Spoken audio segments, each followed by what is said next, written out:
ഓരോ വീടിന്റെയും കഥകൾ വ്യത്യസ്തമാണ്. പക്ഷേ സന്തോഷം അത് ഓരോ വീട്ടിലും ഒരുപോലാണല്ലോ. ഒരു വീടിന്റെ സന്തോഷത്തിന് ഒരുപാട് കാരണങ്ങൾ ഉണ്ടായേക്കാം. പക്ഷെ നല്ലൊരു തണുത്ത അന്തരീക്ഷം എല്ലായിടത്തും സന്തോഷവും സമാധാനവും നിറയ്ക്കുന്നു. അതാണ് ഞങ്ങൾ നിങ്ങൾക്കായി നൽകുന്നത്. മികച്ച തണുപ്പ് കുറഞ്ഞ ചെലവിൽ, അതും ഏറ്റവും വലിയ ഡിസ്കൗണ്ടുകളുമായി ചില്ലാക്സ് ഓഫറിലൂടെ. നന്ദിലക് ജി മാർട്ട്, നിങ്ങളെ സ്നേഹിക്കുന്നവരുടെ സന്തോഷത്തിനായി. തിരിച്ചു പിടിക്കുന്ന ഒരു വയലേഷനായിട്ട് ഇത് മാറും. തോറ്റ ചേലക്കരയിൽ പോലും 1/3 ഭൂരിപക്ഷത്തെ കുറക്കാൻ കഴിഞ്ഞിട്ടുണ്ട്. പദവി എന്നതിനേക്കാൾ കൂടുതൽ പുതിയ ഉത്തരവാദിത്തം എന്ന് പറയുന്നതായിരിക്കും ശരി. കാരണം സംസ്ഥാനത്തെ ജനത ഈ ഭരണത്തിൽ നിന്നൊരു മോചനം ആഗ്രഹിക്കുന്നുണ്ട്. കേവലം കോൺഗ്രസ് പ്രവർത്തകരോ UDFൻ്റെ അനുഭാവികളോ മാത്രം പുലർത്തുന്ന ഒരു ആഗ്രഹമല്ല. ഭരണത്തിനെതിരായിട്ടുള്ള ജനങ്ങളുടെ വികാരമുണ്ട്. സ്റ്റേറ്റിലെ സാധാരണ ജനങ്ങൾ, സാധാരണക്കാർ ഒരുപാട് കാര്യങ്ങളിൽ പ്രയാസപ്പെടുന്നുണ്ട്. അപ്പോൾ അതിൻ്റെ ഏറ്റവും നല്ല ആൾട്ടർനേറ്റീവായിട്ട് അവർ കാണുന്ന പ്രസ്ഥാനത്തെ തെരഞ്ഞെടുപ്പിലേക്ക് നയിക്കുക, അതിനെ ഒരുക്കുക, അതിന് പ്രവർത്തകർക്കൊപ്പം ജനങ്ങളുടെ വികാരത്തിനൊപ്പം നിൽക്കുക എന്നുള്ളത് തന്നെയാണ് പുതിയതായി ഉത്തരവാദിത്വം ഏൽപ്പിക്കപ്പെട്ടവരുടെ ഏറ്റവും പ്രധാനപ്പെട്ട കടമ. അത് ഒറ്റക്കെട്ടായി യോജിച്ച് പാർട്ടി പ്രവർത്തകരെയും നേതൃത്വത്തെയോടൊപ്പം സഞ്ചരിച്ച് ജനങ്ങൾ ആഗ്രഹിക്കുന്ന തരത്തിലുള്ള ഇടപെടലുകൾ ഉറപ്പുവരുത്താൻ തീർച്ചയായിട്ടും കോൺഗ്രസിന് സാധിക്കും. ഇതൊരു നല്ല ടീമായിട്ടാണ്, ഒരു ഇൻഡിവിജ്വലിസ്റ്റിക് അല്ല ഈ പ്രഖ്യാപനങ്ങളൊന്നും. നല്ലൊരു ടീമാണ്, ഒരു പ്രോപ്പർ ബ്ലെൻഡാണ്. അത് എല്ലാവരും ചേർത്ത് മുന്നോട്ട് പോകാനുള്ള ഒരു മെസ്സേജാണ് ഈ ഉത്തരവാദിത്തം ഏൽപ്പിക്കൽ തന്നെ. ആരെയും ഒഴിവാക്കാതെ ഒരു ഇൻക്ലൂസീവായി എല്ലാവരെയും ഉൾപ്പെടുത്തി, പിന്നെ എല്ലാ അർത്ഥത്തിലുള്ള ഏജ് വൈസ് ആണെങ്കിലും ഏരിയ വൈസ് ആണെങ്കിലും ഒക്കെ എല്ലാം കൂടെ ചേർത്ത് വെച്ചിട്ടാണ് ഇത്തരം ഒരു തീരുമാനം ഹൈക്കമാൻഡ് എടുത്തിട്ടുള്ളത്. അപ്പോൾ ആ തീരുമാനത്തോട് നീതി പുലർത്തുന്ന തരത്തിൽ കഠിനാധ്വാനം ചെയ്യുക. വിജയത്തിലേക്ക് വേറെ കുറുക്ക് വഴികളൊന്നുമില്ല. കഠിനാധ്വാനം ചെയ്യുക, ജനങ്ങൾ ആഗ്രഹിക്കുന്ന തരത്തിലുള്ള നിലപാടുകളും അധ്വാനമായിട്ട് മുന്നോട്ട് പോവുക, സീനിയേഴ്സിൻ്റെ പരിപൂർണമായിട്ടുള്ള സഹകരണം ഉറപ്പുവരുത്തുക, അതോടൊപ്പം ഞങ്ങൾക്കൊപ്പമുള്ള ആളുകളുടെ ആവേശകരമായിട്ടുള്ള പ്രവർത്തനം ഉറപ്പുവരുത്തുക. അങ്ങനെ ഇപ്പം ഞങ്ങൾ ഇന്നലെ രാത്രി വരെ എല്ലാം മോശവും, ഇന്നെല്ലാം നല്ല ഇന്നലെ വരെ നല്ല പ്രവർത്തനങ്ങളാണ് നടന്നത്. നല്ല റിസൾട്ടിലേക്കാണ് പാർട്ടിയെ സുധാരേട്ടൻ ഉൾപ്പെടെയുള്ള നേതൃത്വം നയിച്ചത്.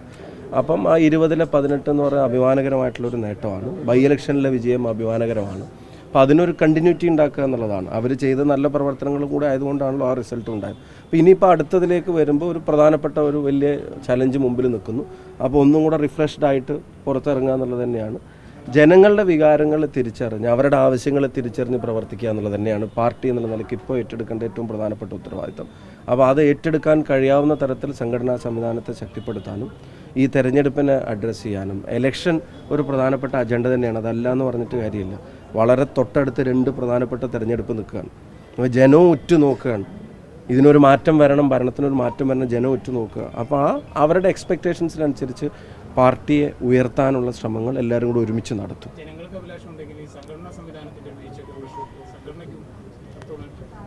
അല്ല, ജനങ്ങൾക്ക് അഭിലാഷമുണ്ട്, അതന്നെ പ്രധാനമാണ്. ഞാൻ പറഞ്ഞല്ലോ, അവരുടെ എക്സ്പെക്റ്റേഷൻസിനനുസരിച്ച് സംഘടനാ പ്രവർത്തനവും സംവിധാനവും നിലപാടുകളും സംഘടനക്കകത്ത് ഐക്യവും, ആ 4 കാര്യങ്ങളും ശ്രദ്ധിക്കുക എന്നുള്ളത് തന്നെയാണ്. അതൊരു ഉത്തരവാദിത്തം തന്നെ. ഞാനത് പദവി എന്നുള്ളതിനേക്കാൾ കൂടുതൽ റെസ്പോൺസിബിലിറ്റിയാണ്, ഒരു ഉത്തരവാദിത്തമാണെന്ന് പറയുന്നതിൻ്റെ കാരണം അതാണ്.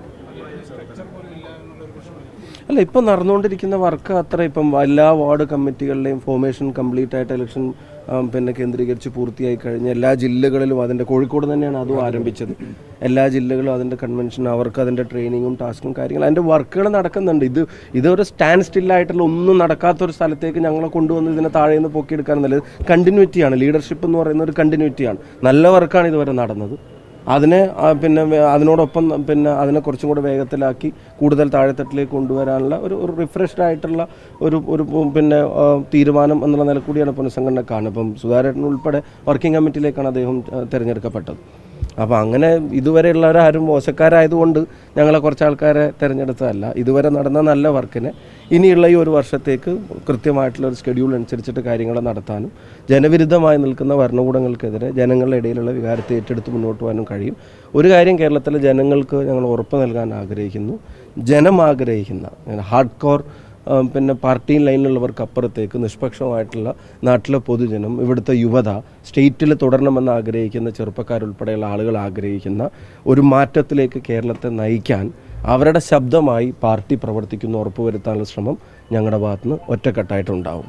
പ്രത്യേകിച്ച് നിലമ്പൂർ ബൈ ഇലക്ഷനൊക്കെ വരാനിരിക്കുക ഈ ഒരു മാറ്റത്തെ എങ്ങനെയാണ് കാണുന്നത്? ബൈ ഇലക്ഷൻ അതിൻ്റെ കൺഫർമേഷന് വേണ്ടി വെയിറ്റ് ചെയ്യുകയാണ്. ബട്ട് ദെൻ അവിടെയും വർക്കുകൾ ആരംഭിച്ചിട്ടുണ്ട്, മുന്നൊരുക്കങ്ങൾ നടത്തിയിട്ടുണ്ട്. ഈ ബൈ ഇലക്ഷനിൽ ഉടനീളം ഇപ്രാവശ്യം പ്രതിപക്ഷത്തിരിക്കുമ്പോൾ ബൈ ഇലക്ഷനിൽ ഉടനീളം വളരെ പോസിറ്റീവായിട്ട് റിസൾട്ട്, തോറ്റ ചേലക്കരയിൽ പോലും 3-1 ഭൂരിപക്ഷത്തെ കുറക്കാൻ കഴിഞ്ഞിട്ടുണ്ട്. അപ്പം നിലമ്പൂർ തിരിച്ചു പിടിക്കുന്ന ഒരു ബൈ ഇലക്ഷൻ.